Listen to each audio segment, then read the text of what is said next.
లొంగిపోయిండు, arrest అయిండు, ఆ drama నడుస్తున్నది. కానీ మొత్తానికి ఇవాళ ఆ అమ్మాయికి కొంత న్యాయం జరిగే పరిస్థితి వచ్చింది.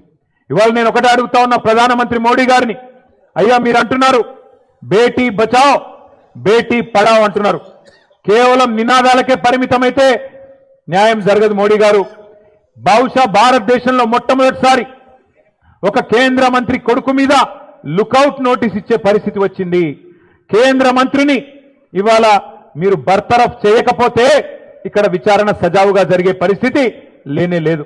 ఎందుకంటే ఆ తప్పు చేసిన వ్యక్తిని దాచిపెట్టింది ఎవరు? 9 రోజులు ఎవరు దాచిపెట్టిండ్రు? ఆ కేంద్ర మంత్రి గారే కదా. ఇవాళ ఒక్కసారి దయచేసి ఆలోచన చేయండి.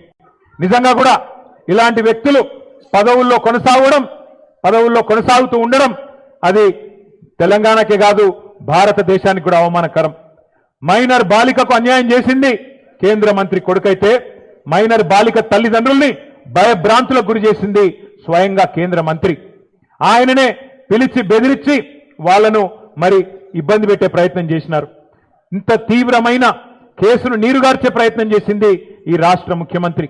హనీ ట్రాప్ అని మీడియాను మనీ ట్రాప్ లో వేసి మీడియాను గొంతు నొక్కి వాళ్ళను కూడా వార్తలు రానియకుండా చేసింది ముఖ్యమంత్రి, కేంద్ర మంత్రి ఇద్దరు కలిసి పెట్టిదంతా మీకెందుకు చెప్తున్నాను మీరు అనుకోవచ్చు.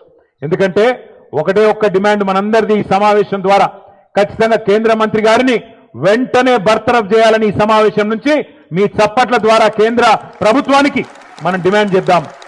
లేకపోతే ఏ ఆడపిల్ల కూడా ధైర్యం చేయదు. రేపు తన మీద ఏం జరిగినా, ఏ అఘాయిత్యం జరిగినా ముందుకొచ్చే ధైర్యం చేయరు.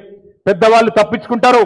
అధికారంలో ఉన్న వాళ్లకు ఇబ్బంది కాదు అనుకుంటే ఏ ఆడకూతురు కూడా రేపు బయటకు వచ్చి మళ్ళీ కంప్లైంట్ చేయడానికి కూడా భయపడే పరిస్థితి వస్తుంది.